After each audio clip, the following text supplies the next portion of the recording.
He knocked on my door at 3 in the morning and needed shelter. I was just 15 years old, living in an isolated farmhouse with my sick mama. That sound, during the worst storm Tennessee had seen in decades, froze my blood solid. We weren't expecting visitors, especially not in the dead of night with rain coming down, like God himself was trying to wash away the world. If you've ever felt real fear, the kind that makes your heart nearly jump clean out of your chest, you'll understand what I went through that night. Nobody knows what goes through a young girl's mind when she's forced to make decisions that could change everything. The truth nobody tells is that sometimes life puts choices in our hands that even grown folks don't know how to make right. And that's how the story began that would change my life forever. My name is Sarah Beth Collins. I'm 70 years old now, and I watch this heavy rain falling outside with a different kind of tightness in my chest. Every time the sky darkens and thunder starts rolling, I go right back to 1970 when everything happened. I'm sitting here in my rocking chair, looking out the window, watching lightning cut across the sky, just like that night. The sound of rain hitting the tin roof is almost the same. Only difference is, all these years later, I see everything through different eyes. Back then, we lived on a small farm in Sweetwater Valley, deep in the Tennessee hills. It was a simple place, the kind that doesn't even show up on maps. Our house sat at the end of a dirt road, far from everything and everybody. We didn't have electricity back then, just oil lamps. Water came from a well about 100 yards from the house. Our bathroom? A little wooden outhouse off to the side. Every morning I'd wake before sunrise. First, I'd tend to the chickens, then milk our only cow, Daisy. After that, I'd go back inside to make coffee for my mama, Eleanor, who'd been bedridden for nearly a year. She used to teach at the rural schoolhouse, but sickness had been eating away at her bit by bit. Doctors in town said it was her heart, but I suspected it was more like heartbreak after my daddy disappeared. Yes, my daddy vanished. That's what everyone said, but nobody explained it proper. I was 12 when he went out one night and never came back. My mama cried for weeks, then shut down and never spoke his name again. When I'd ask, she'd change the subject. The neighbors, who lived nearly a half-hour walk away, would whisper among themselves. Some said he'd run off, abandoned his family. Others claimed he'd gotten mixed up with powerful people and had to disappear. There were even those who swore he was dead, buried in some forgotten corner of pasture land. After he was gone, everything fell to me. Taking care of the house, my mama, our little piece of land. I planted corn, potatoes, beans, a bit of everything, so we'd have food to eat. Whatever extra we had, I'd sell at the Sunday market in town. Didn't bring in much money, but it helped buy kerosene for the lamps, salt, sugar, things we couldn't grow ourselves. I never complained about this life. From a young age, I learned that crying doesn't fill empty stomachs or cure sickness, so I just kept going, day after day, with hands calloused from working the hoe, bare feet toughened against the thorns in our fields, skin tanned brown from the sun. I was skinny but strong. Long black hair that I kept in a braid to keep it out of my way while working. Big dark eyes that my mama said were the spitting image of my daddy's. That afternoon, before the storm hit, I was picking tomatoes in our garden when I heard on the battery radio that heavy rain was coming. Old Mr. Johnson from the general store had warned me the week before that weather was turning bad. "Prepare the house, girl. It's going to be one of those roof-tearing storms," he'd said, while weighing out a half-pound of sugar for me. I spent the whole afternoon getting ready, checked the loose shingles, tied the pigs securely in their pen, put the chickens away early, closed all the windows tight, brought in plenty of firewood before it could get wet, filled every bucket and pot with clean water from the well. Then I set out old rags for the leaks that always showed up during these storms. Our house was old, made of clapboard with plaster over it. My granddaddy, my daddy's father, had built it more than 50 years ago. "Sarah Beth, come here, child," my mama called in that weak voice of hers. When I got to her room, she was sitting up in bed, looking worried out the small window. "Lock the door good tonight. There's strange folks roaming around these parts." How do you know that? I asked while fixing the pillow behind her back. Little Jim stopped by this morning when you were fetching water. Said he saw Judge Williams's men asking questions around here, asking things about our family. I felt a shiver run up my spine. Judge Williams was the most powerful man in the county, owner of the biggest plantation, about 6 miles from our land. I never fully understood it, but I knew there was some old feud between his family and ours. My daddy never talked about it, just got a dark look on his face whenever the Williams name came up. Don't you worry, Mama, I said, trying to calm her. Probably just talk. But deep down, my heart was squeezing with worry. When night fell, the storm broke loose with a fury. I'd never seen so much water falling from the sky. The thunder was so loud it made our mud-plastered walls shake. The oil lamp swung with the wind coming through the cracks, making shadows dance across the walls. I was in the kitchen, brewing some chamomile tea for my mama, when she started coughing something terrible. You all right, Mama? I asked, rushing to her room with the cup of tea in my hand. She nodded yes, but I knew that face. She was hiding her pain so I wouldn't worry. I sat on the edge of her bed and started telling stories, like I always did on stormy nights. She always loved hearing the tales I made up, said I'd gotten her gift for storytelling. For a moment, I almost forgot about the storm outside, about Judge Williams's men, about how alone we really were. That's when I heard it, knocking at the door. Hard, desperate knocks. 3 sharp sounds that cut right through the noise of the rain. It was exactly 3 o'clock in the morning. I stood frozen like a statue when I heard those knocks on the door. Mama grabbed my arm tight. Don't open it, Sarah Beth, she whispered, her eyes wide with fear. The knocking continued, getting louder, sounded like the door might just fall right off its hinges. Outside, the rain kept coming down hard, like the sky had split clean in two. The thunder was so powerful it made our little house shake all over. Please, open up! Help me! A man's voice called from outside. The voice sounded weak, like someone in pain. I looked at my mama, not knowing what to do. She shook her head no. But something in my heart told me I needed to see who was out there. What if someone really needed help? How would I sleep afterward, thinking I'd left a person out in that rain, maybe dying? I'll just peek through the crack, I told Mama quietly. Won't open it all the way. Before heading to the door, I grabbed the scythe that hung behind the kitchen door. Same one I used for cutting weeds, but it worked just fine for protection too. A young girl and a sick woman alone in the middle of nowhere. We had to defend ourselves however we could. I got close to the door, gripping that scythe handle so tight my knuckles turned white. I put my ear against the wood. Who is it? I asked, trying to make my voice sound firm, but it came out shaky anyway. Please help me, the voice answered, quieter now. I'm hurt. If you leave me out here, I'm gonna die. My heart was beating so hard it felt like it might jump straight out of my mouth. I glanced back toward the room where Mama was, but she couldn't help me make this decision. I took a deep breath and asked, How do I know you ain't looking to cause us harm? I heard a groan of pain. Then the voice said, Miss, I swear on my mother's grave, I just need shelter. I'm bleeding. Don't know why, but I believed him. Still, I'm no fool. I adjusted the scythe in my right hand and with my left pulled the bolt on the door real slow. Opened just a tiny crack, enough to peek through with one eye. What I saw scared me half to death. There was a big man, soaking wet, with torn-up clothes. He was leaning against the porch wall, barely standing. Even in the dim light from the oil lamp I was holding, I could see blood mixing with rainwater running down his shirt. Lord have mercy, I said without thinking. I opened the door a bit wider and got a better look. The man had a nasty cut on his arm and another on his forehead. His face was pale as a sheet. He looked at me with eyes that were begging for help. What happened to you, mister? I asked, still holding tight to that scythe.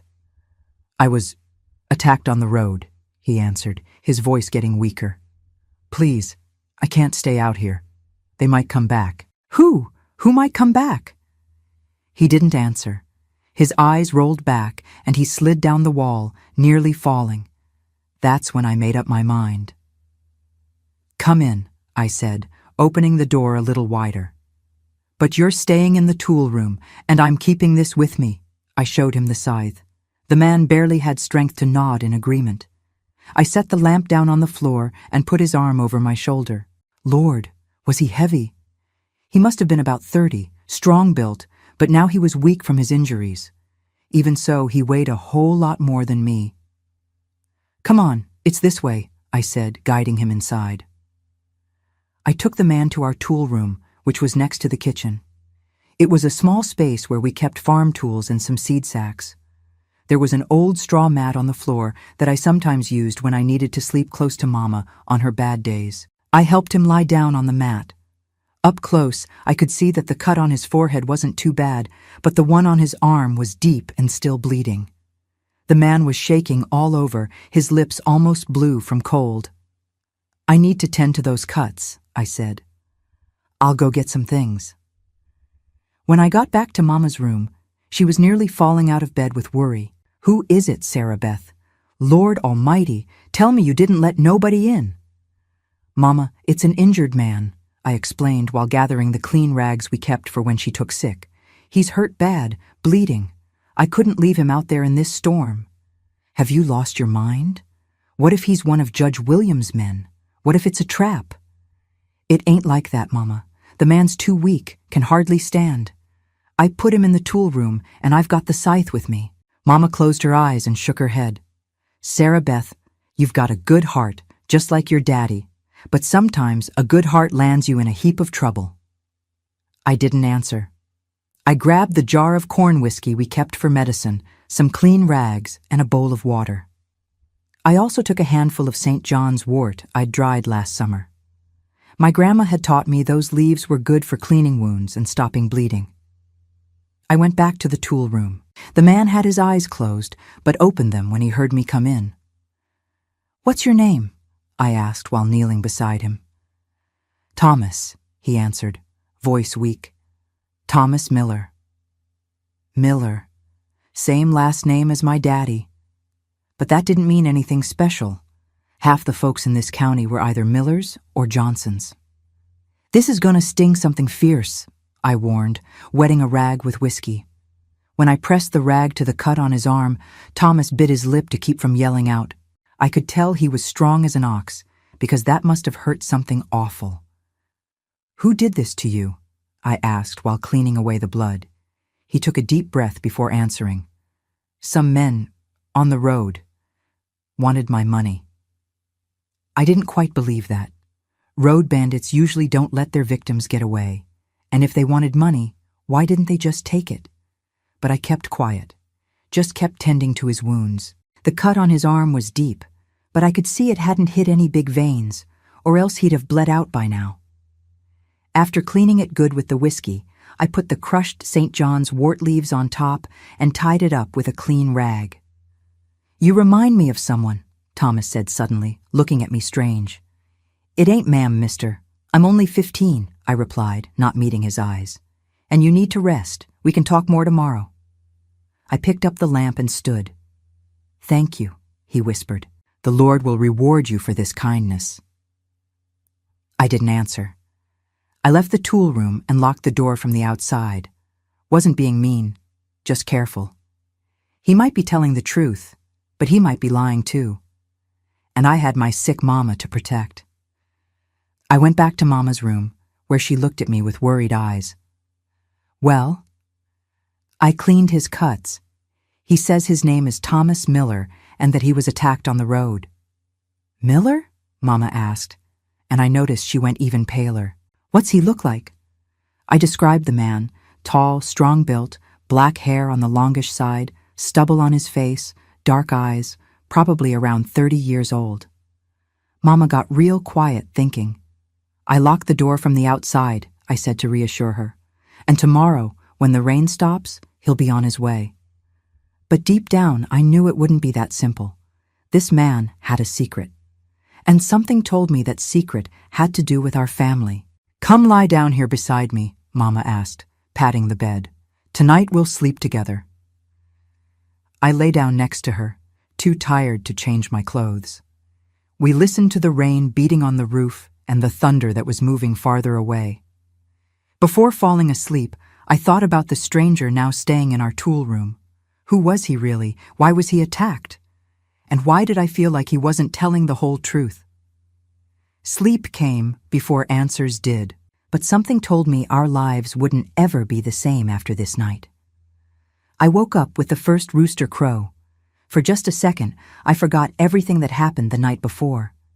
Then, in a flash, I remembered the injured man in our tool room. I got up real careful so I wouldn't wake Mama, who was sleeping sounder than she had in many days. The day had dawned clear, like it always does after a big storm. The sky was blue without a single cloud, as if last night's downpour had been nothing but a bad dream.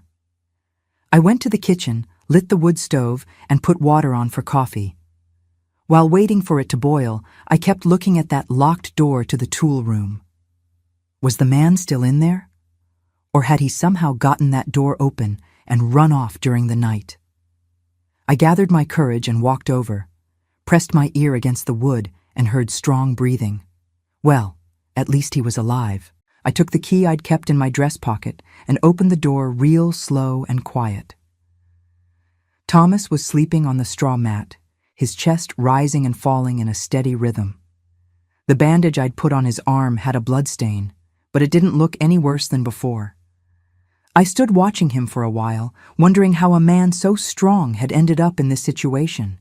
He had working hands, calloused with short nails, didn't look like no criminal or vagabond. Suddenly, he opened his eyes. I jumped back.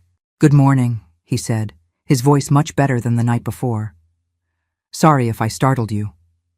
"You didn't startle me none," I lied, feeling my heart racing. "Just came to see if you're doing any better." He tried to sit up, wincing in pain.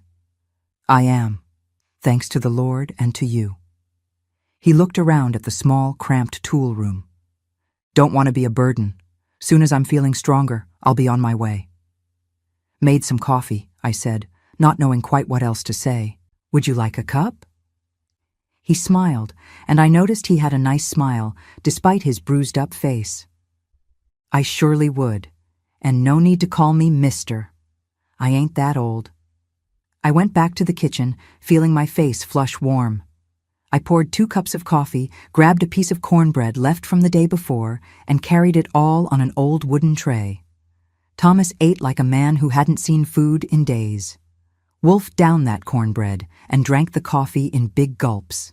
"This is mighty fine," he said, wiping his mouth with the back of his hand. "Been a long time since I had home cooking like this." "You live far from here?" I asked, sitting in the doorway of the tool room. He hesitated before answering. "I'm from over Knoxville way, but I've been on the road a spell." "And what were you doing around these parts? This ain't the way to anywhere." Thomas set his empty cup on the floor. "Came to visit some kin, but reckon I got lost on the road, and then that storm hit. Next thing I knew, I had these men surrounding me." Something seemed off about his story. Nobody ends up in Sweetwater Valley by mistake, especially not on a stormy night. But before I could ask anything more, I heard Mama's voice calling me. "Sarah Beth! Sarah Beth! Come here!" "Be right back," I told Thomas, picking up the tray. I found Mama sitting up in bed, her hair all a mess, worry written all over her face. "Where's that man?" she asked the minute I walked in. "Still in the tool room. I gave him coffee and a piece of cornbread." "Did you talk to him? What did he say?" I told her about our conversation, and Mama just stared off into nothing like she was thinking about something far away. "Sarah Beth," she said, grabbing my hand hard, "be careful. We don't know this man from Adam." "I know, Mama. I keep that scythe close by." I helped Mama get up out of bed. She was weaker than normal, her skin hot with fever. I gave her the medicine that the pharmacist in town had sent, then helped her sit in the rocking chair in the front room. "I'm going outside to check on things after the storm," I said, grabbing an old straw hat. "You stay right here, all right? I'll be back shortly." I went out through the kitchen door, avoiding passing by the tool room where Thomas was. The yard was a mess. There were fallen branches everywhere. The vegetable garden was half ruined from the force of the water, and the chicken coop had lost part of its roof. I sighed, thinking about all the work ahead of me. I started gathering the bigger branches when I heard a noise behind me. I spun around, startled. It was Thomas. He'd come out of the tool room and was now standing there, leaning against the kitchen door. He looked a bit better, despite his bandaged arm. "Can I help?" he asked. "You're hurt," I replied. "Should be resting." Rested enough, and I don't cotton to sitting still while someone else is working. I didn't say anything. Part of me still didn't trust him, but another part was relieved to have the help. There was a heap of work to do, and I was just one person. "All right," I said, handing him a branch broom. "You can start sweeping them sticks over to that corner." We worked in silence for a while. Even with his injured arm, Thomas was a big help. He worked fast and knew what needed doing without me having to explain. It was clear he knew farm life well. "You live here alone with your mama?" he asked after some time. "Yep, since my daddy disappeared, about 3 years back." "Disappeared how?" I stopped working and looked at him. Why was he so interested in my family? "He went out one night and never came back," I answered, not giving details. "You said your name is Miller. You know many folks around these parts?" It was his turn to look suspicious. "A few. Why?" "No reason, just that my daddy was a Miller too, John Miller." Thomas stood stock still, the broom in his hand, looking at me strange. "John Miller? From the Crescent Farm?" My heart skipped a beat. Crescent Farm was the old name for our land, before we were left with just this little piece of property. "You knew my daddy?" Before he could answer, we heard a scream coming from inside the house. It was Mama. I dropped everything and ran, with Thomas right behind me. I found Mama fallen on the floor of the front room near the rocking chair. She must have tried to stand up and couldn't manage it. I knelt beside her. "Mama, what happened? Are you all right?" She pointed toward the door, trembling. I looked in that direction and saw Thomas standing there, concern on his face. "You!" Mama said, her voice weak but full of anger. "What are you doing here?" I was confused. Mama was talking like she knew Thomas, but how could that be when she'd never seen him before? "Mrs. Eleanor," Thomas said, taking a step forward. "Don't come near," Mama shouted, clutching onto me. "Sarah Beth, make him leave, right now." "Mama, calm down," I said, not understanding anything. "He's hurt. He was just helping me outside." "You don't understand, daughter," she said, eyes filling with tears. "He's one of them." "One of who, Mama?" Thomas took another step, his hands raised like he was showing he meant no harm. "Mrs. Eleanor, I ain't what you're thinking. I came to help. John sent me." It was like lightning had struck right in the middle of our front room. Mama went white as a sheet, and I felt the floor drop out from under me. "My daddy?" I said, my voice shaking. "What do you know about my daddy?" Thomas looked at Mama, then at me. Seemed like he was deciding what to say. "You both better sit down," he finally said. "It's a long story." I helped Mama back to the rocking chair. She was shaking all over, her eyes fixed on Thomas. He stood in the middle of the room, not quite knowing where to place himself. "Talk," I demanded, my voice stronger than I felt. "What do you know about my daddy? Is he alive? Where is he? Why'd he never come back home?" Thomas took a deep breath.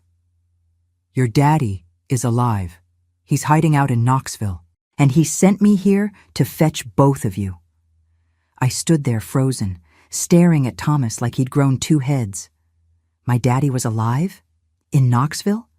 And had sent this man to get us? "You're lying," I said, my voice coming out thin with emotion. "No, I ain't, Sarah Beth." Thomas looked me straight in the eyes in a way so sincere it made my stomach flip. "John is alive and wants to see you both, but he can't come back here himself. It's too dangerous. Mama let out a moan and hid her face in her hands. Her thin shoulders shook. She was crying. Mama. I knelt beside her. Did you know about this? Did you know Daddy was alive? She shook her head, unable to speak. After a while, she raised her tear-streaked face. I had my suspicions, she said, her voice breaking. I got a note about 6 months after he vanished. Just said, I'm all right. One day I'll return. Wasn't signed, but it was his handwriting. I felt anger rising in my chest. 3 years. For 3 years I'd thought my daddy was dead or had plain abandoned us. 3 years I'd spent taking care of everything by myself. The house, the crops, my sick mama. And he'd been alive the whole time? Why? I asked, looking at Thomas. Why did he run off? Why didn't he come back? Why didn't he send proper word? Thomas sat down on the wooden bench near the window. Seemed like he was choosing his words real careful. It's complicated, Sarah Beth. Has to do with your family's land and Judge Williams. Before he could explain more, we heard the sound of horses approaching the house. Thomas jumped up and hurried to the window, careful not to be seen from outside. Who is it? I asked, heart pounding. Judge's men, Thomas answered, face tight. 3 of them. Mama squeezed my hand so hard it hurt. They can't see you here, she told Thomas. Sarah Beth, take him to the cellar, quick. I never knew Mama still had the strength to speak like that, all bossy-like in the old days. The cellar was a small hole under the house where we kept potatoes and other food that needed to stay cool. The entrance was hidden by an old rug on the floor of the pantry. Come on, I said to Thomas, pulling him by his good arm. We ran to the pantry while the sound of horses grew louder. I pulled back the rug, revealing the wooden trapdoor. I opened it and showed him the makeshift ladder that went down into the darkness. Get down there and don't make a sound, I instructed. Don't come out until I come fetch you, understand? Thomas nodded and started climbing down. Before disappearing into the dark, he grabbed my wrist. Sarah Beth, don't tell them nothing, nothing at all. If they ask about me, say you never saw me. All right, I replied, closing the trapdoor and covering it with the rug again. I ran back to the front room. Mama had already fixed herself in the chair, smoothed her hair and wiped away her tears. Always amazed me how fast she could pull herself together, even being so sick. Sarah Beth, she whispered, let me do the talking. You keep quiet. The knocks on the door came hard and demanding. I took a deep breath and went to answer, trying to control the trembling in my hands. I opened just a crack, like I'd done the night before. On the other side were 3 men on horseback. I recognized the one in the middle right away. It was Silas, Judge Williams's foreman, a tall, skinny man with a thin mustache and small, hard eyes, had a reputation for being cruel to the workers on the judge's plantation. The other 2 were hired hands who always rode with him, men with grim faces and hands that never strayed far from the guns on their belts.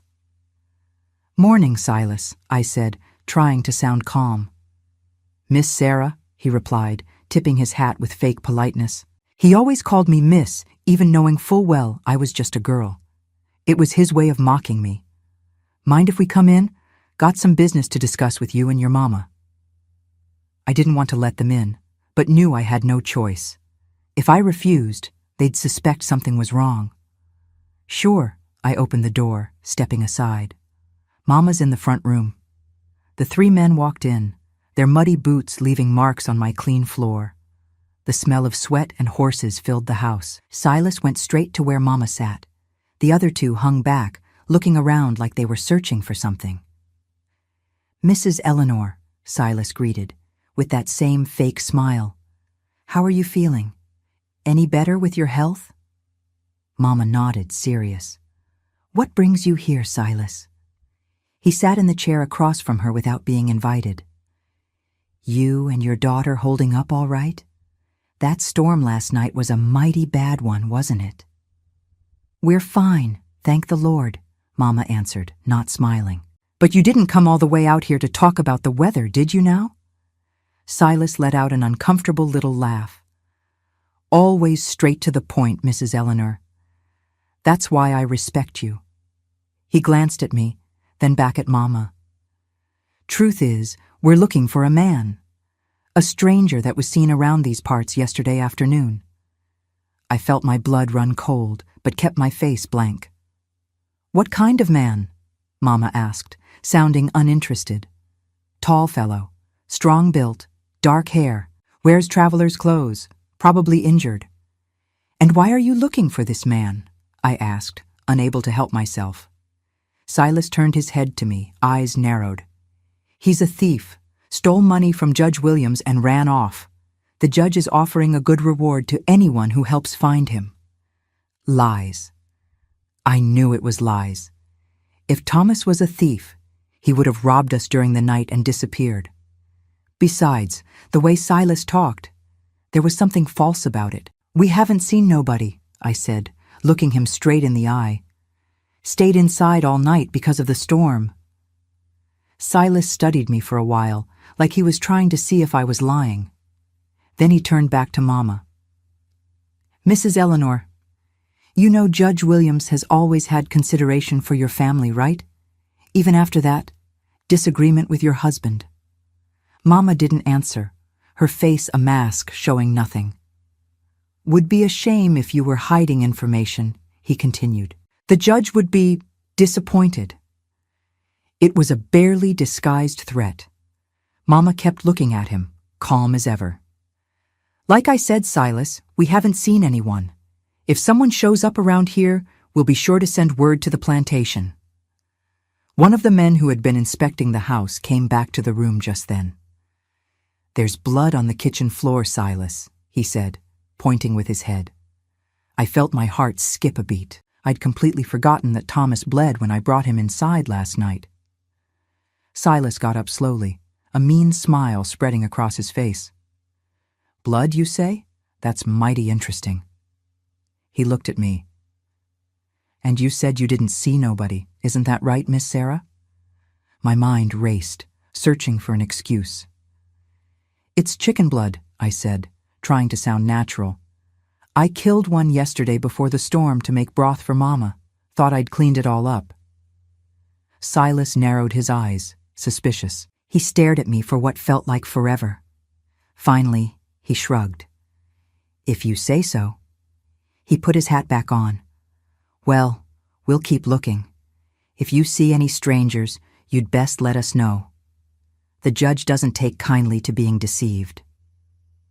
They left without another word.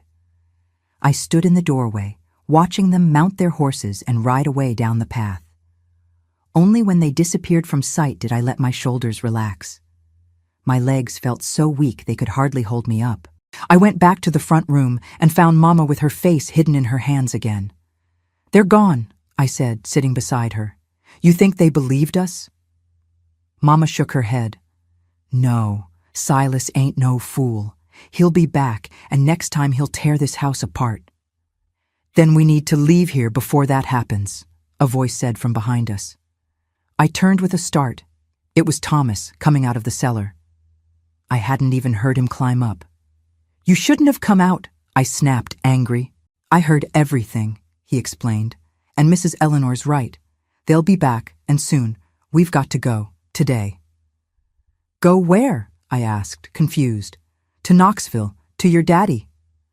I looked at Mama, who seemed as lost as I was. Mama can't handle a trip like that, I argued. She's sick, can barely stand up. Staying here will be worse, Thomas insisted. Judge Williams won't give up, and it's not really me he's after. What do you mean? I asked, feeling a chill in my stomach. Thomas looked at Mama, like he was asking permission to speak. She nodded slowly. The judge wants your land, he explained. The land that belonged to your grandpa, your great-grandpa. And to get it, he'll do whatever it takes. That's why your daddy had to run, and that's why you two are in danger if you stay here. If you're feeling this story so far, don't forget to subscribe. I've got more real-life stories that'll hit you right in the heart. I know what it's like to face impossible choices and feel like the whole world's turned against you. Your struggles might look different from mine, But that feeling of being trapped with nowhere to turn? That's something we've all felt at one time or another. When I was 15, I thought I was alone in this world with these burdens.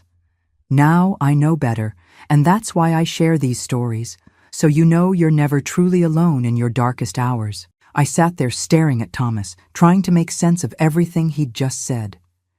Judge Williams wanted our land? That's why Daddy disappeared? But this doesn't make any sense, I said, shaking my head. Our land ain't worth nothing. It's just this little piece of farm, barely enough for us to live on. Thomas exchanged a look with Mama, like they were sharing a secret I didn't know. Sarah Beth, Mama said, her voice tired, there's things you don't know, things we never told you. What things, Mama?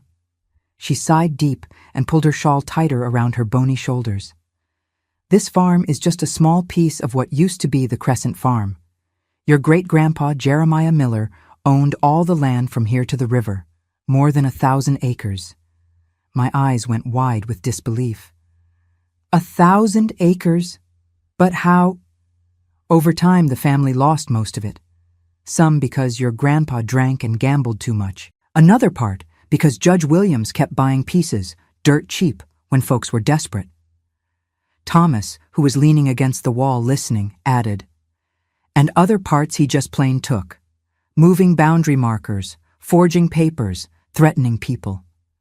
My head was spinning with all this. I always thought we were poor, that we never had anything much. And now I was finding out my family once owned nearly everything around here? I still don't understand, I said. If we've already lost almost everything, why is the judge still coming after us? Why did Daddy have to run off? Mama looked at Thomas like she was asking for help. He came and sat near us, his face serious. Because your daddy discovered something, Sarah Beth. He found out the judge not only stole land from your family, but also hid something mighty valuable right here. What? Gold, Thomas said, lowering his voice even though nobody was around to hear. More than 100 years ago, during the Civil War, Confederate soldiers hid stolen gold in a cave that sits on your family's land. The judge found out by accident when he came across an old map. And my daddy knew about this?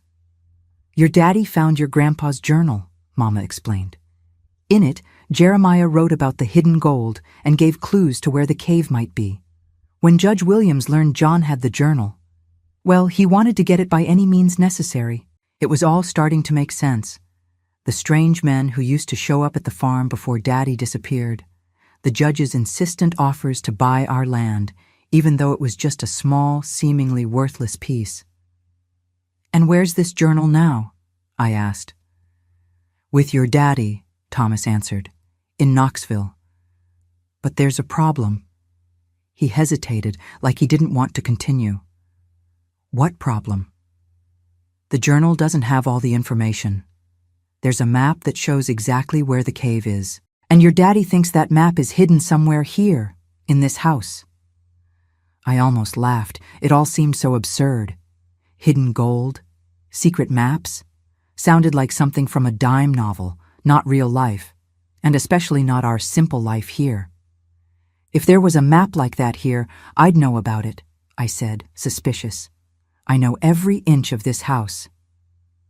We don't always know everything, Sarah Beth, Mama said, with a sad tone.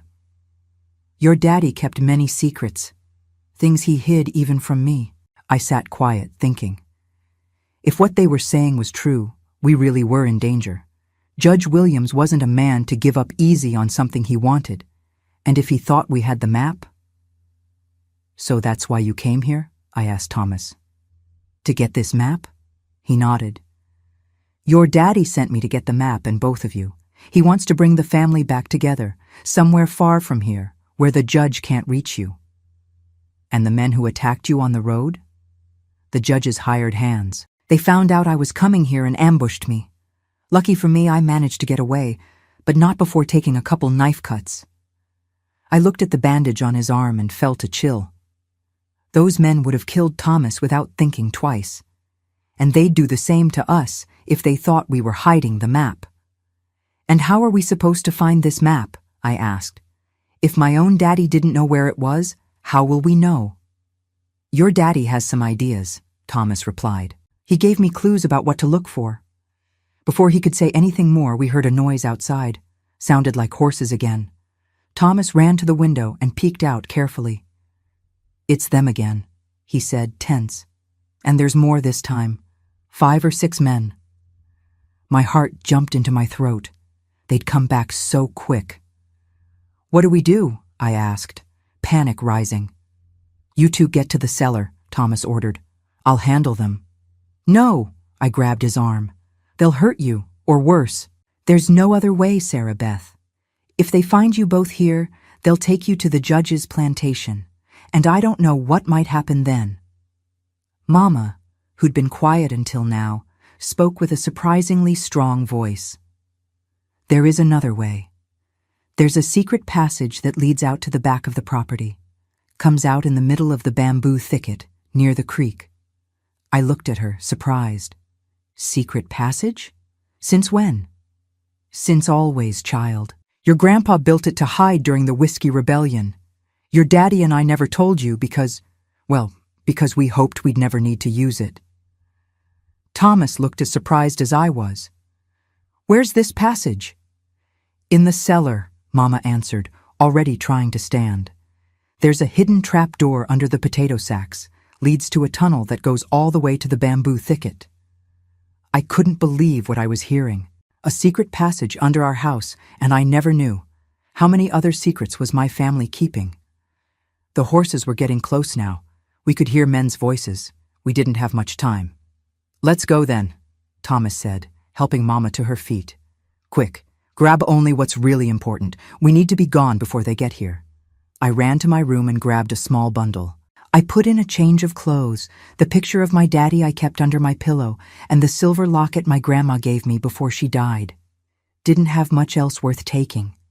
Mama was in her room, trying to gather a few things in a cloth bag.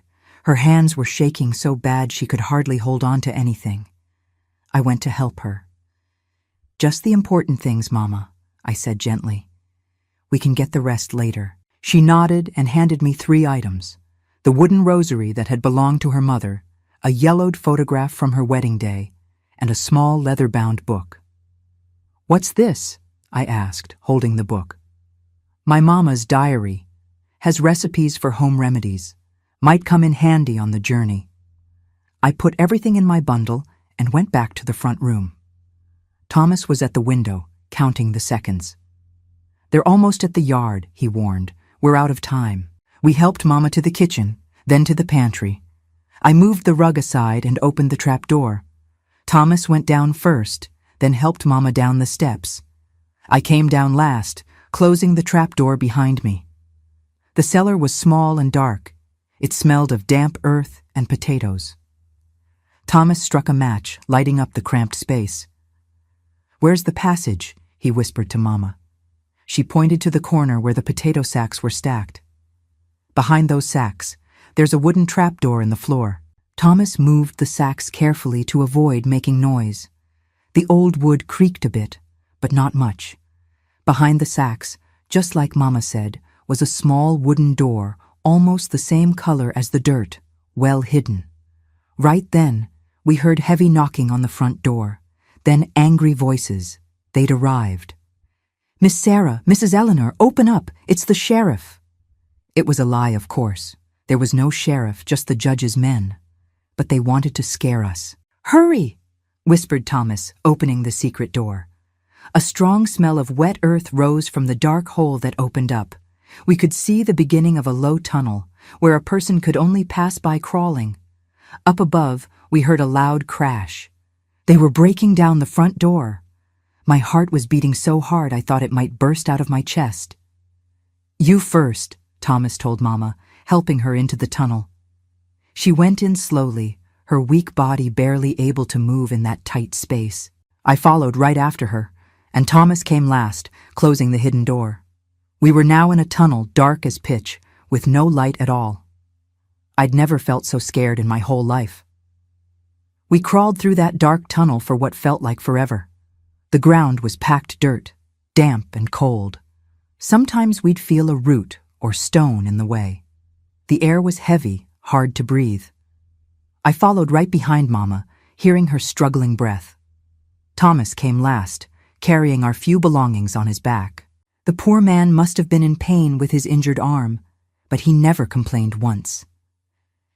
"You doing all right, Mama?" I whispered, worried about how she was straining.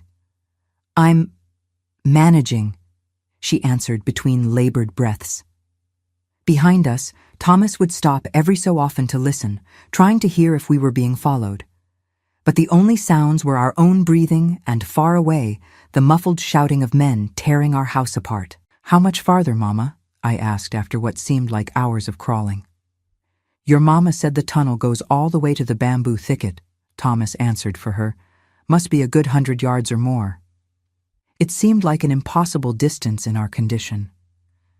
My Mama was getting slower with each passing minute, barely able to move forward. I was scared she wouldn't make it.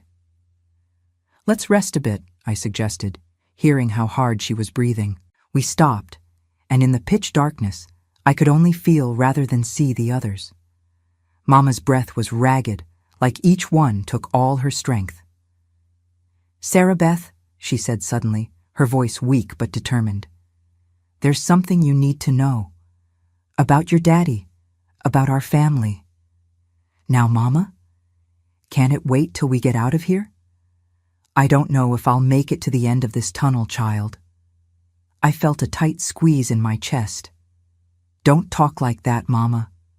Of course you'll make it." "Listen," she insisted. "What Thomas said about the gold is true, but there's more to it. Your daddy didn't run just because of the map or the gold. He ran because he discovered something worse about Judge Williams." "What, Mama?" "The judge. He killed your grandpa, your daddy's daddy." It was like being slapped in the face. My grandpa had died before I was born, and I'd always been told it was from heart troubles. "How? What are you talking about?" "Your grandpa wouldn't sell the land. No matter how hard things got, he refused. Then one day he turned up dead. They said it was his heart, but your daddy never believed it. Years later, he found proof. One of the judge's men, drunk in a bar, talked too much. So that's why the judge wants to get Daddy? Because he knows the truth?" "Yes, and because your daddy swore he'd prove what happened and see justice done." I sat in silence, trying to take it all in. My family had owned all this land. There was gold hidden somewhere. My grandpa had been murdered. It was like I didn't know anything about my own history. "And the map?" I asked after a while. "Does it really exist?" "It does," Mama confirmed. "Your daddy believed it was hidden somewhere in the house, in a false wall under a floorboard, inside some old furniture. He searched for years but never found it. And he wants the map for what? The gold?" "Not just the gold," Thomas spoke up. "The map has markings that can prove the land was your family's, and it has notes from your great-grandpa that might help prove the judge's crime." I took a deep breath, trying to organize my thoughts. It was all too much to take in at once. "We should keep moving," I said, feeling that Mama had rested enough. "The sooner we get out of here, the better." We started crawling again. The tunnel seemed endless. My hands and knees were raw from scraping against the hard earth. Mama was moving slower and slower, stopping every few feet to catch her breath. Thomas kept encouraging us both, saying we were almost there. Suddenly, Thomas whispered, "I see light up ahead." I looked forward and saw it too, a faint grayish light far in the distance. The tunnel exit. I felt a wave of relief. "See, Mama? We're almost there." But she didn't answer. She had stopped moving altogether. "Mama?" I called, worried. "Mama, are you all right?" "Can't go further," she gasped, each word a struggle. My heart dropped. "Yes, you can, Mama. Look, we can see the way out. Just a little bit more." "Sarah, I can't." Thomas reached around me in the narrow space. "I'll pull her. You push from behind." That's what we did. I pushed my Mama gently from behind, while Thomas, ahead of her now, pulled her by the arms. Inch by painful inch, we moved toward that distant light. After what seemed like hours, we finally reached the exit of the tunnel. It was a small hole, covered with roots and bamboo leaves. Thomas cleared it away and crawled out first. "Coast is clear," he whispered back to us. "Come on." He reached in and helped pull Mama out. I came out last, blinking in the sudden daylight. We were in the middle of a thick bamboo grove, just as Mama had said. The tall bamboo stalks were so dense you could barely see through them. At least it gave us good cover.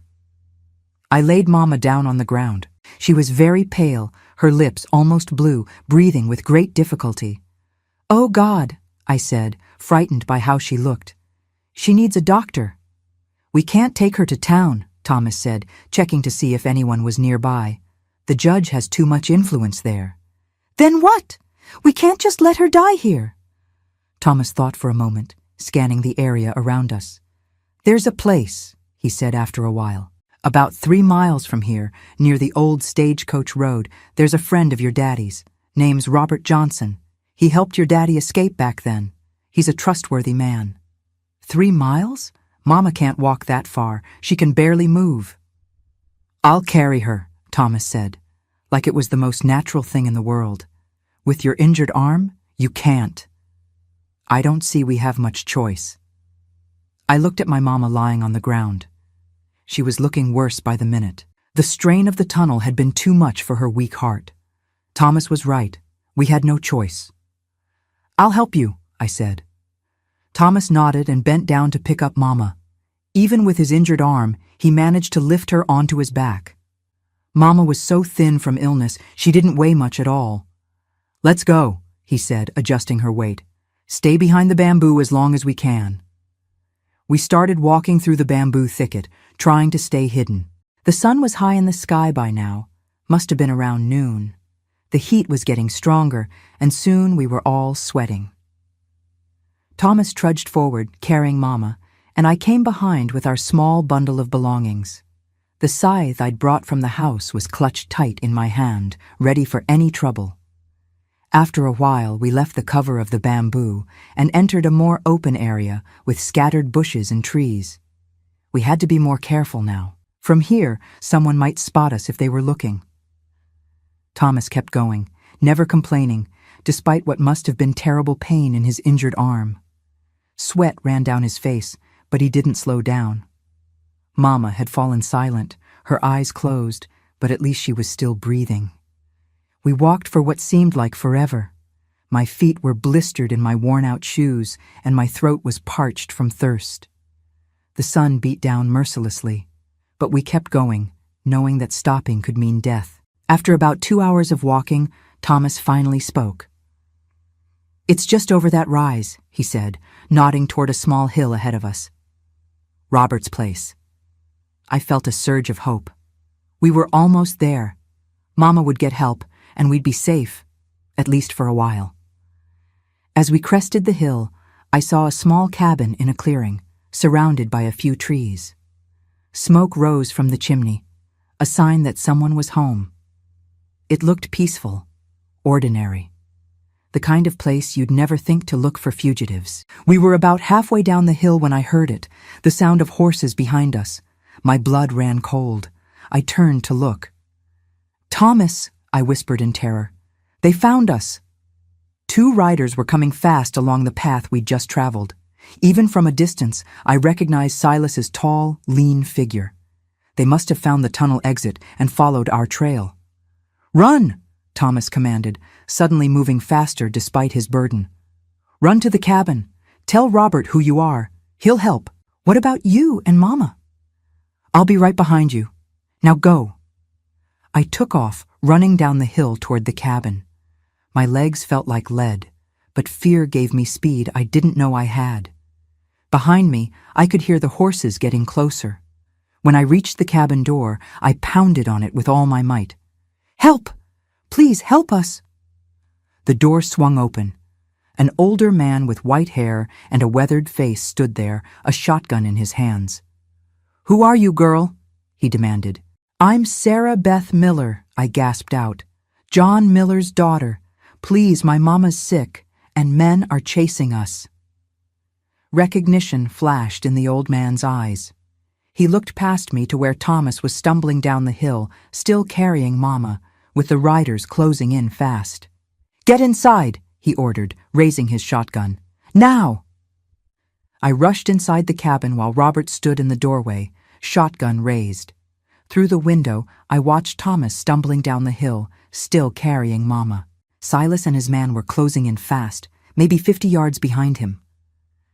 "Stop right there!" Robert shouted, aiming the shotgun at the riders. "This is private property!" Silas and his companion reined in their horses, stopping about 30 yards away. They clearly hadn't expected armed resistance. "We've got business with those folks," Silas called back, his hand hovering near his pistol. "Judge Williams' business." "And I've got business with this shotgun," Robert replied calmly. "2 barrels of business, to be exact. Now turn around and get off my land before I decide to show you just how serious I am." There was a tense moment when I thought Silas might draw his gun. But apparently, he wasn't willing to risk it. With a nod to his companion, they turned their horses and rode back the way they came. "This ain't over, old man," Silas shouted over his shoulder. "Judge'll hear about this." Robert didn't lower the shotgun until they disappeared from view. Then he hurried down to help Thomas, who had nearly reached the cabin, legs trembling with exhaustion. "Get inside, quick," Robert said, taking Mama from Thomas's back. "They'll be back with more men." Inside the cabin, Robert gently laid Mama on a bed in the corner. She looked awful, her face ashen, breathing shallow and irregular. I knelt beside her, taking her cold hand in mine. "Mama, can you hear me?" She opened her eyes just a crack. "Sarah Beth," she whispered, barely audible. "She needs medicine," I said, looking up at Robert desperately. "Her heart's real bad." Robert nodded. "I've got some herbs that might help. Used to be a medic in the war. Know a thing or two about healing." He went to a shelf and took down several jars of dried herbs and roots. Working quickly, he crushed some together in a wooden bowl, then added hot water from the kettle that had been sitting on his wood stove. "This should ease her breathing some," he explained, bringing the steaming bowl over. "Help her sit up a bit." I carefully lifted Mama's head and shoulders while Robert held the bowl under her nose.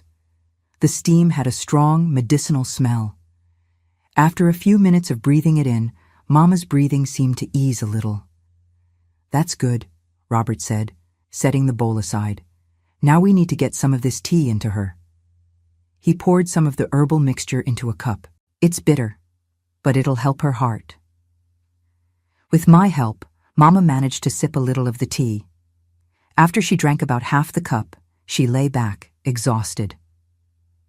"Rest now," Robert told her gently. Then to me and Thomas, "Come on, let's talk where we won't disturb her." We moved to the other side of the one-room cabin. Robert spoke in a low voice. "John sent word you might be coming. Got his letter about a week ago. Said to expect his friend Thomas with his wife and daughter. Said you might be in trouble." "We are," Thomas confirmed. "Judge Williams's men are after us.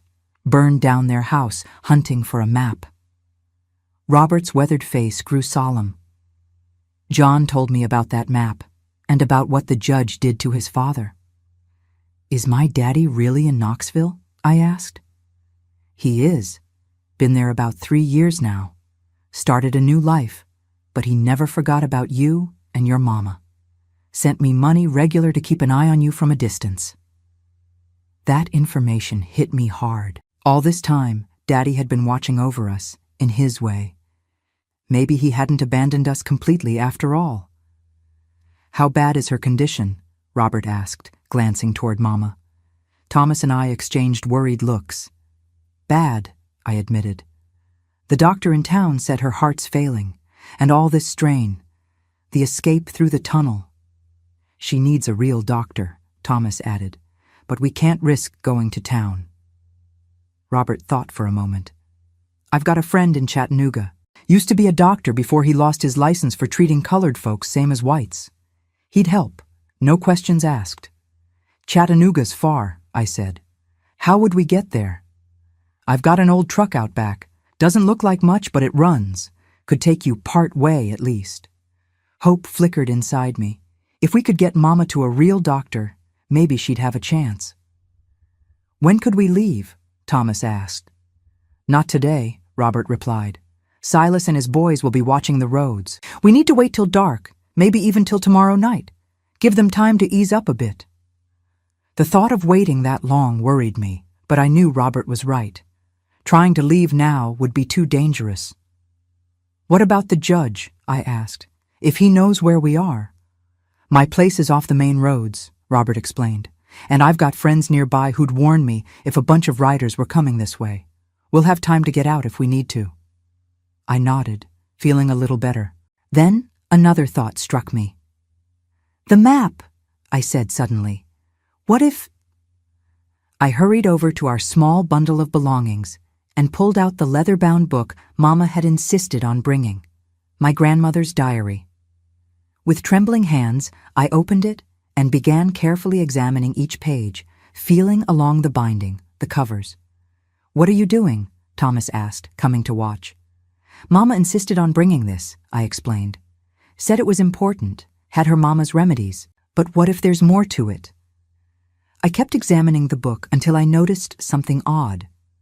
The back cover seemed thicker than it should be. Pressing my fingers along the edges, I felt a slight separation in the leather. There's something in here, I said, my heart racing. With careful fingers, I pried at the edge of the back cover. Slowly, the leather separated, revealing a hidden pocket. And inside that pocket was a folded piece of yellowed paper.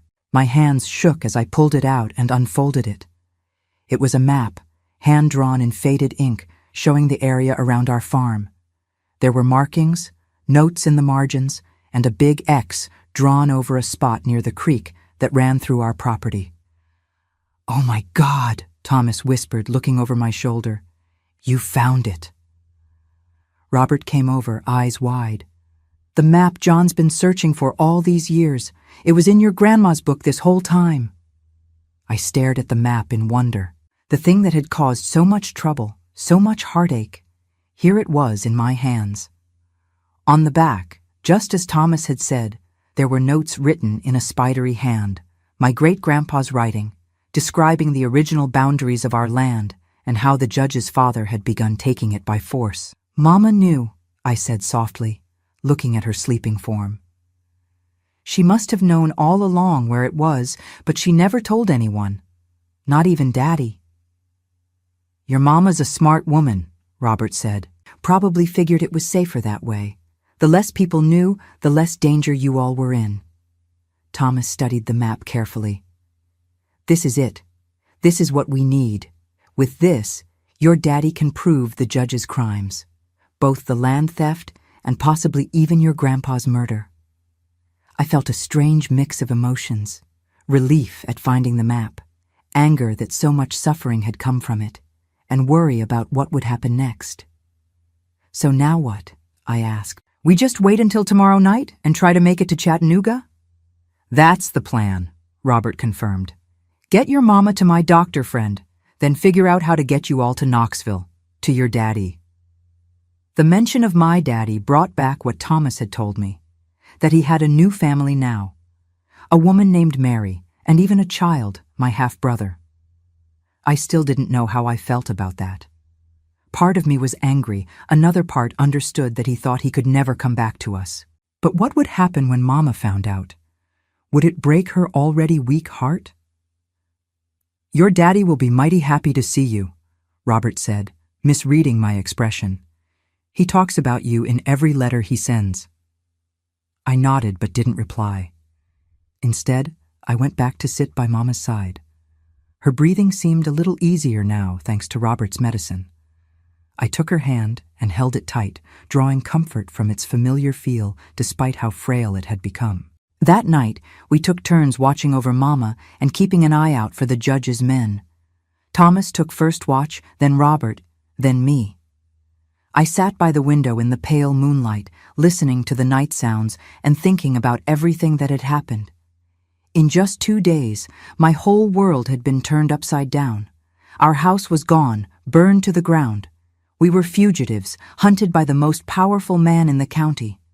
Mama was hovering between life and death, and soon we'd be heading to Knoxville, to a father I hadn't seen in 3 years, who now had a new family.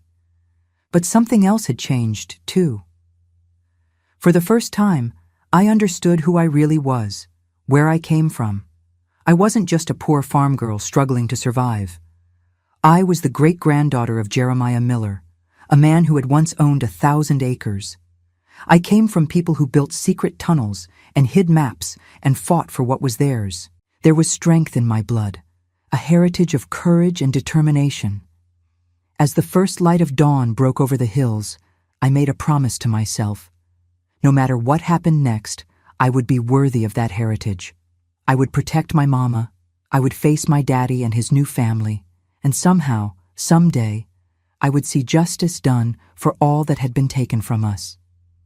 He didn't just have one son, he had 2, maybe more. If you want to hear more stories like this, go ahead and subscribe now. When life changes in the blink of an eye, you need to hold on tight to what matters most.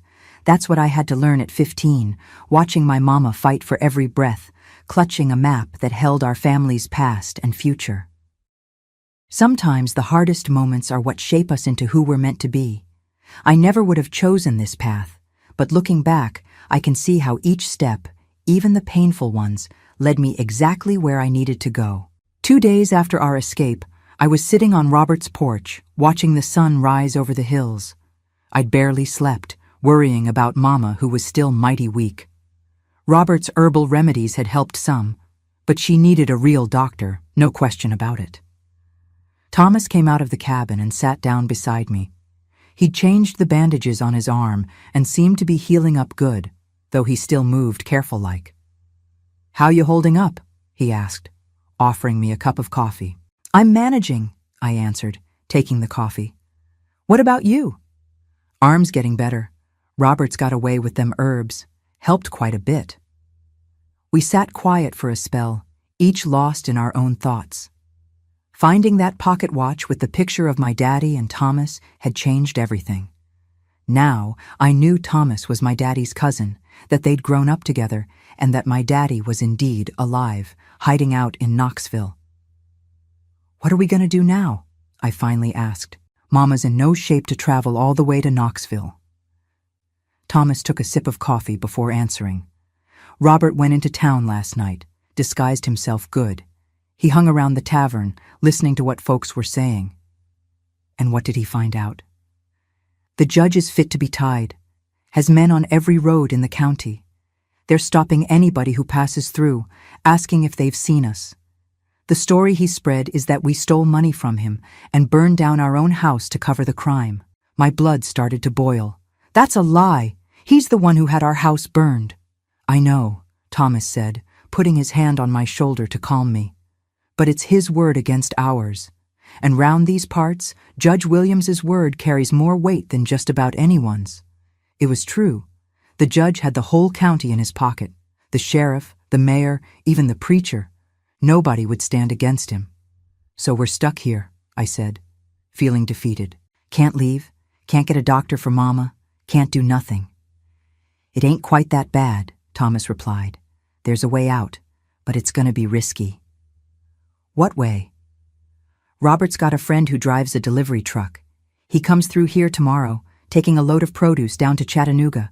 If we can get on that truck without nobody seeing, he can drop us near the road to Knoxville." It was a dangerous plan. If we got caught trying to escape, the judge would show no mercy. And Mama, in the state she was in. "Mama won't survive that trip," I said, shaking my head. "She can barely sit up in bed. Robert knows a doctor in Chattanooga who's helped folks in our situation before. If we can get there, your Mama can get proper treatment." I thought it over. Staying put was dangerous too. Any moment, the judge's men might discover where we were hiding, and Mama desperately needed medical care. "All right," I agreed at last. "But how do we manage with Mama being so weak?" "We'll make a stretcher with blankets. Robert's got an old cart in the back of his property. We can use it to carry your Mama to where the truck will stop." There were so many risks, But we didn't have many options. Robert couldn't hide us forever, and the longer we stayed, the more danger we put him in too. "What about that map that Daddy wants so bad?" I asked. "We're just leaving without it?" Thomas sighed. "The map, if it exists, was in your house, and now the house is gone." I felt a sharp pang in my chest. Our home, our belongings, our memories, all turned to ashes, and possibly the map that could have proved everything and brought justice was gone too. "Maybe it wasn't in the house," I said, an idea suddenly forming. "What if—" I stopped talking when I saw Robert coming up the path from the direction of the road. He looked worried. "Get inside, quick," he called out, still some ways off. "Riders coming!" We rushed into the cabin. Thomas grabbed the shotgun that was leaning against the wall and went to the window to look out. "Who is it?" I asked, heart pounding. "Two riders," he answered, tense. "Coming up the main road." "Judge's men?" "Can't tell for sure. They're still a ways off." Robert hurried through the door. "Hide in the root cellar," he said, opening a trap door in the floor that I hadn't even noticed before. "Quick now!" "What about Mama?" I asked, looking toward the bed where she lay sleeping. "I'll say she's my sister. Took sick visiting," Robert said. "Now go, both of you." We climbed down a short ladder into a small, dark root cellar, much like the one at our house. Thomas led the way, still holding the shotgun. I followed, trembling with fear. The root cellar was damp and smelled of earth and stored vegetables. There were shelves with jars of preserves and sacks of food. A tight space, but enough to hide in. Robert closed the trapdoor over us, and we heard him dragging something heavy across it, probably to hide the entrance. We stayed there in silence, barely breathing, listening to the footsteps above our heads. Minutes later, we heard loud knocking at the cabin door. Men's voices, speaking harsh. Robert answering, his voice calm. We couldn't make out the exact words, but the tone was threatening. Thomas gripped the shotgun tighter, ready to shoot if needed. I prayed silently, just like Mama had taught me when I was little. The footsteps overhead moved back and forth. They were searching the cabin. At one point, we heard steps right above our hiding spot. We held our breath. If they discovered the trapdoor. But the steps moved on. After what seemed like forever, we heard the front door slam shut. More time passed before the trapdoor finally opened and Robert's face appeared. "They're gone," he told us. "For now." We climbed out of the root cellar. I ran straight to check on Mama. She was still in bed, looking frightened but awake. "Who was it?" Thomas asked Robert. "Two of the judges hired guns. Not Silas this time, but men just as mean. Said they were looking for fugitives wanted for theft and arson." "What did you tell them?" "Said I hadn't seen nobody matching your description. But they didn't believe me much. Searched the whole place, except they didn't look too close at your Mama. Told them she was my sister, down with a contagious fever. That kept them away from her bed." "Will they be back?" I asked, still scared. "Most likely. Said they're searching every property in the county. Judge's orders are to leave no stone unturned until they find you." Things were getting worse by the hour. The noose was tightening around us. If we didn't leave soon, we'd surely be caught. "Your friend with the truck," I said to Robert. "Any chance he could come earlier?" Robert shook his head. "No way to get word to him. We ain't got no telephone here, and it'd be too risky to send someone to town with a message." "So we have to hold out till tomorrow," Thomas concluded, "and pray they don't come back before then." "And if they do come back?" I asked. "Then we fight," Thomas answered, his voice dead serious. "I won't let them take us to the judge." The rest of the day was tense. Every little noise outside made us jump. Robert kept watch from the window, taking turns with Thomas. I stayed by Mama's side, who seemed a bit better after taking more of Robert's herbal medicine. As night fell, Robert cooked a simple stew of rabbit and potatoes. While we ate, Thomas explained the plan for the next day. "The truck will stop at the crossroads just after dawn," he said. "We'll need to leave here before first light, using Robert's cart to carry your Mama. It's about a mile to the crossroads, through the woods mostly, to stay out of sight. It was a risky plan, full of things that could go wrong. But we had no choice. Staying put meant certain capture sooner or later. "Will the truck driver be willing to take us?" I asked. "Won't he be scared of getting in trouble?" "Jim's an old friend," Robert explained. "Fought alongside your grandpa in the war. He hates the judge almost as much as we do. He'll help us, no questions asked." As night deepened, we took turns standing watch. Robert first, then Thomas, and finally me. During my watch, I sat by the window, looking out at the moonlit clearing, listening for any sign of approaching riders. My mind wandered to everything that had happened. Just days ago, I was a simple farm girl, caring for my sick mama, tending our little piece of land. Now, our house was burned down, we were on the run, and I'd discovered secrets about my family I never imagined. Thomas had told me that in Knoxville, I'd meet my half-brother, a little boy of just 2 years old. I still didn't know how I felt about that. The idea of my daddy with another family, while Mama and I struggled alone, still made my heart hurt something fierce. But I was beginning to understand that life ain't always simple, that good people sometimes make choices that hurt others, even when they don't mean to. As the first hint of dawn showed on the horizon, I woke Thomas and Robert. It was time to prepare for our journey. "How's Mama?" I asked Robert after he checked on her. "Stable," he answered. "Not better, but not worse neither. The herbs are keeping her heart steady, but she needs real medicine, and soon." We gathered our few belongings. Robert had packed a sack with food and water for the journey, plus more of his herbal medicine for Mama. Thomas and Robert fashioned a stretcher from blankets and 2 sturdy poles. Gently, we moved Mama onto it. "Sarah Beth," she whispered, her voice barely audible. "Where are we going?" "To a doctor, Mama," I answered, holding her hand. "And then to see Daddy." A faint smile touched her lips before her eyes closed again. She was too weak to stay awake for long. Just as the sky began to lighten in the east, we were ready. Robert had hitched his old mule to the cart, and we carefully placed Mama's stretcher in the back, covering her with more blankets. It was chilly in the pre-dawn air, and she needed to stay warm. "Stay on the forest path," Robert instructed as we prepared to leave. "It's longer, but you'll be hidden from the main road. Jim will wait at the crossroads until he sees you." "What about you?" I asked, suddenly worried for this kind man who had risked so much to help us. "Won't the judge's men come back and hurt you for helping us?" Robert smiled, a grim but determined expression. "Let them come. I'm too old to run, and I ain't afraid of the judge or his hired guns. Besides, I owe it to your daddy and your grandpa. They were good men, the best I ever knew." With those words, he helped me up onto the cart beside Mama. Thomas took the reins, and with a final nod to Robert, we set off into the dim forest, toward the crossroads where we hoped salvation awaited. The sky had barely started to lighten when we set off down the forest path. Thomas led the mule at a slow, careful pace so the cart wouldn't jostle Mama too much. I sat in the back with her, holding her hand and making sure the blankets kept her warm in the chilly morning air.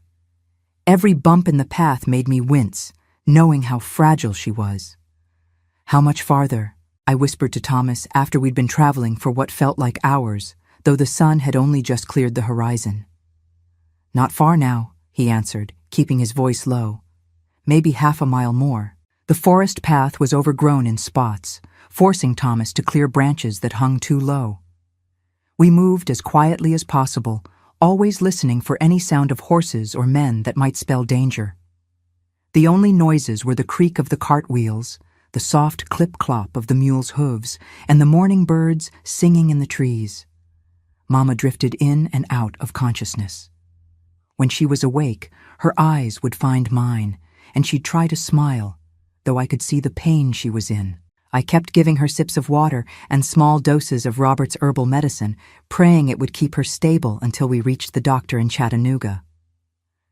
"Thomas," I said after a while, needing to ask something that had been weighing on me. Is he happy in Knoxville?" Thomas glanced back at me, his face thoughtful. He's found a kind of peace, I suppose. But he ain't never been truly happy, not since he had to leave you and your mama. That's why he sent me to find you. He wants his family whole again. Even with the other woman and child? Thomas sighed. Mary's a good woman, Sarah Beth. She helped your daddy when he was at his lowest. And little Johnny? Well, he's just an innocent child. I nodded, trying to make peace with the idea of this new family. It wasn't the boy's fault, that was certain. And maybe this Mary wasn't to blame either. Life had forced all of us into situations none of us would have chosen. There it is, Thomas said suddenly, pointing ahead. The crossroads. Through the trees, I could see where two dirt roads met. Parked at the intersection was an old truck, its engine off, a man leaning against the front. This must be Jim, Robert's friend who was going to take us to Chattanooga. Stay here with your mama, Thomas instructed. I'll make sure it's safe. He moved ahead cautiously, the shotgun ready in his hands. When he was about 50 yards from the truck, he gave a low whistle. The man turned, spotted Thomas, and raised his hand in greeting. It's all right, Thomas called back to me. It's Jim. Relief flooded through me. The first part of our plan had worked. Now we just needed to get Mama safely loaded into the truck and away from here before anyone spotted us. Thomas and Jim spoke briefly, then both came back to help with the cart. Jim was a big man with graying hair and a thick beard. His hands were rough and calloused, but gentle as he helped lift Mama's stretcher. This your mama? He asked me softly. Robert said she was in a bad way. Yes, sir, I replied. Her heart's weak. She needs a real doctor. My brother-in-law in Chattanooga will help her, Jim assured me. He's a good man, trained in Charleston before the war, knows his medicine.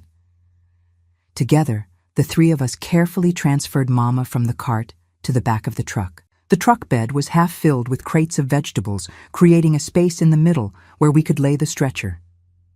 Jim had lined it with blankets to make it as comfortable as possible. You'll have to ride back here with her, Jim explained. Stay low, under this tarp. I've got a checkpoint to pass through about 10 miles down the road. Judge's men checking all vehicles. My heart skipped a beat. Will they search the truck? Not likely. They know me, see me every week on this route. But still, best you stay hidden and quiet. Thomas helped me climb into the truck bed beside Mama. Then Jim covered us with a large canvas tarp, arranging some empty crates on top to make it look natural. It was dark under there and stuffy, but at least we were hidden. I'll be right up front with Jim, Thomas told me through the tarp. If there's any trouble, you stay put, you hear? No matter what happens. I understand, I whispered, though the thought of trouble made my stomach knot with fear. The truck engine roared to life, startlingly loud after the quiet of the forest. We began to move, bouncing along the rough country road. I held onto Mama's stretcher to keep it from sliding around, whispering reassurances whenever she stirred. The journey was long and uncomfortable. The heat under the tarp grew as the morning sun rose higher, making it hard to breathe. Mama's condition seemed stable, but I worried the heat might make her worse. After what felt like hours, the truck slowed and then stopped. My heart pounded as I heard voices outside, gruff, official-sounding men talking to Jim. They were asking questions, where he was coming from, where he was headed. Jim answered casually, like it was just another day on his delivery route. Mind if we take a look at your cargo? One of the men asked. Help yourself, Jim replied easily. Just vegetables from the Valley Farms, heading to market in Chattanooga. I held my breath as footsteps approached the back of the truck. The tarp lifted slightly at one corner, and I caught a glimpse of a man's hand and part of his arm. He was checking the crates, but not moving them. After a moment, the tarp dropped back into place. All clear, the man called out. Move along. The engine started up again, and we continued on our way. I let out the breath I'd been holding, relief washing over me. We'd made it past the checkpoint. The truck picked up speed on what must have been a better road. We drove for another couple of hours before slowing again. This time, when we stopped, it was Thomas who lifted the tarp. We're outside Chattanooga, he said, helping me sit up. Jim's brother-in-law lives just up this road. We're going to take your mama there now." I looked around, blinking in the sudden bright light. We were on a small side road, with trees providing cover from the main highway. Nearby stood a modest 2-story house with a wide porch. Jim came around to the back of the truck. "That's Doc Wilson's place," he said, nodding toward the house. "He's expecting us. Robert sent word with a neighbor who was heading this way yesterday." Together, we carefully lifted Mama's stretcher from the truck and carried her toward the house. Before we even reached the steps, the front door opened, and a tall, thin man with spectacles came out. "Bring her in," he said without preamble. "I've got a room ready." Inside, the house was clean and smelled of medicinal herbs.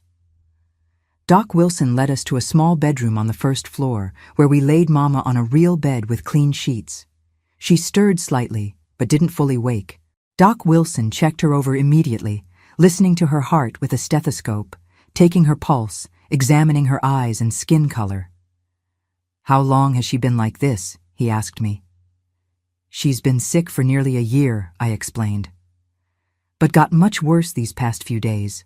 We had to escape through a tunnel, then ride in a cart, then under that tarp in the truck." He nodded, understanding. "Her heart is very weak, but it's still fighting. I'll give her some medicine that should help strengthen it, at least enough for her to travel to Knoxville." "She'll be all right?" I asked, hardly daring to hope. "I can't promise that," Doc Wilson said honestly. "But I can make her more comfortable and give her a fighting chance. The rest is up to her. And the good Lord." That afternoon, Mama received real medicine for the first time in months. Doc Wilson gave her something to strengthen her heart, something else for the pain, and a special tea to help her rest. By evening, there was a bit more color in her cheeks, and her breathing seemed easier. Jim had to continue on his delivery route, but promised to check on us on his way back the next day. Thomas and I took turns sitting with Mama while the other rested. Doc Wilson's wife, a kind woman named Martha, brought us food and clean clothes. That night, sitting beside Mama's bed while she slept peacefully, I took out the map we'd found in Grandma's diary.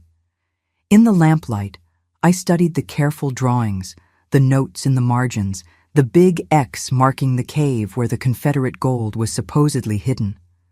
It seemed almost unreal that this piece of paper had caused so much trouble, had changed all our lives so dramatically. "Is that it?" Thomas asked, coming into the room quietly. "The map?" "Yes," I replied, carefully folding it again. "Funny how something so small can cause so much pain." "It ain't the map itself," Thomas said, sitting beside me. "It's what it represents. Proof of what the judge and his daddy stole from your family. Proof of their crimes. Do you really think it can help us get justice? After all this time?" "Your daddy thinks so, and I trust his judgment." I nodded, tucking the map safely away. "When will we leave for Knoxville?" "Tomorrow, if your mama's strong enough. Doc Wilson knows a man with an automobile who can take us most of the way. It's safer than the trains or buses, where the judge might have people watching." The next morning, Mama was awake and alert for the first time in days. The medicine had worked wonders. She was still weak, but her eyes were clear, and she managed to eat a little breakfast. "Where are we?" she asked, looking around the unfamiliar room. "At a doctor's house near Chattanooga," I explained. "He's helped you get stronger, and soon we're going to Knoxville to see Daddy." She nodded slowly. "I had dreams about your father. I saw him clear as day, smiling just like he used to." I held her hand, not knowing what to say. Did she somehow sense the truth about Daddy's new life? Or were they just dreams of better days? By noon, Doc Wilson declared Mama fit enough to travel, though she'd need to continue taking the medicine he provided. The man with the automobile arrived, a sleek black Ford that looked fast and reliable. "This is Mr. Daniels," Doc Wilson introduced us. "He'll take you as far as the outskirts of Knoxville. Your daddy can meet you there." Thomas had already sent word ahead through Doc Wilson's telephone, letting my daddy know we were coming and where to meet us. It felt strange, knowing that in just a few hours I'd be seeing him again after 3 long years. As we helped Mama into the back seat of the automobile, I felt a mix of emotions I couldn't quite name. Fear, hope, anger, excitement, uncertainty. They all swirled together in my chest. We were leaving behind the only home I'd ever known, heading toward a new life with people I didn't know. But we were also moving toward safety, toward healing, and maybe even toward justice. Mr. Daniels started the engine, and we pulled away from Doc Wilson's house, beginning the final leg of our journey. I looked back once at the little house that had been our sanctuary, where Mama had received the care she so desperately needed. Then I faced forward, toward Knoxville, toward my daddy, toward whatever future awaited us there. Today, 55 years after that night in the automobile heading to Knoxville, I sit by my window in my home in Nashville and watch the rain fall, just like it did when Thomas knocked on our door. Life has taken so many twists and turns that sometimes I hardly recognize myself as that frightened 15-year-old girl running for her life with her sick mama. The drive to Knoxville was difficult. Mama grew weaker along the way, her breathing becoming shallow again despite Doc Wilson's medicine. When we finally reached the meeting spot, a small diner on the outskirts of town, I was terrified she wouldn't make it. I'll never forget the moment I saw my daddy after 3 long years. He was waiting in the parking lot, pacing back and forth. He'd aged considerably, his hair almost all gray, new lines etched deep in his face. When he saw our car pull up, he froze like he'd seen a ghost. Then he ran to us as Mr. Daniels stopped the automobile. "Eleanor," he whispered, tears streaming down his face as he saw Mama lying in the back seat, barely conscious. "My God, what happened to you?" Mama just smiled faintly and closed her eyes. We rushed her to the hospital where Daddy had already arranged for a doctor friend to be waiting. They took her straight in, while we sat in the hallway, anxious and exhausted. Only after Mama was settled did we have time to really talk. Daddy hugged me tight, apologizing over and over for leaving, for not finding a way to bring us to him sooner, for everything that had happened. "I never wanted to leave you, Sarah Beth," he said, his voice breaking. "You gotta believe that. I thought I was protecting you and your mama by staying away." It was then that I met Mary, the woman who had become part of Daddy's new life. She came to the hospital bringing food and fresh clothes for us. She wasn't what I expected, not young and pretty like I'd imagined, but a kind-faced woman about my daddy's age with gentle eyes and a soft voice. And with her was little Johnny, my half-brother, just 2 years old with my daddy's dark eyes. I won't lie. At first it was hard. Hard to accept this new family. Hard to understand how Daddy could have built a life without us, while Mama and I struggled alone. But as the days passed, I began to see things differently. Mama hovered between life and death for weeks. The doctors did everything they could, but her heart had been weakened beyond repair by the strain of our escape and the journey. One evening, she called me to her bedside. "Sarah Beth," she said, her voice barely a whisper, "I want you to know something. I don't blame your daddy for what happened. He did what he thought was right to protect us." "But he left us, Mama," I replied, still holding on to some of my anger. "He started a new family." She smiled sadly. "Life's rarely simple, child.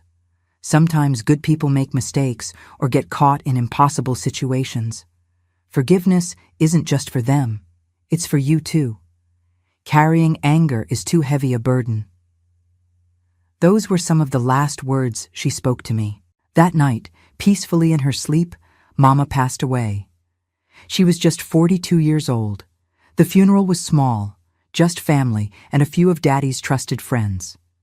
Mary was there, standing beside me, holding my hand when it all became too much. Despite everything, I was grateful for her kindness.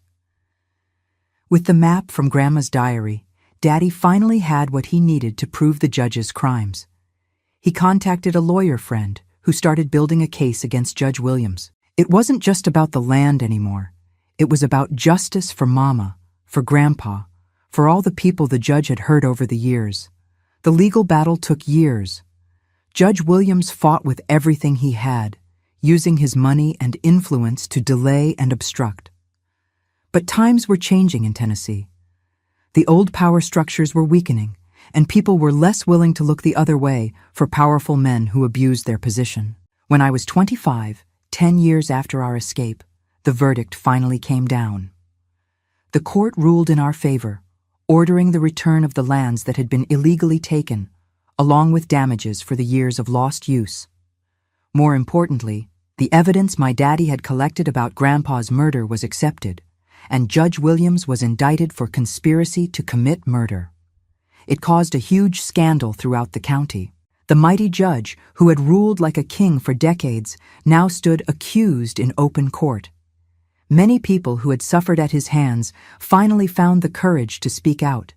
The stories that emerged were chilling, tales of threats, violence, theft, and worse. The judge was sentenced to 20 years in prison. He never served the full term.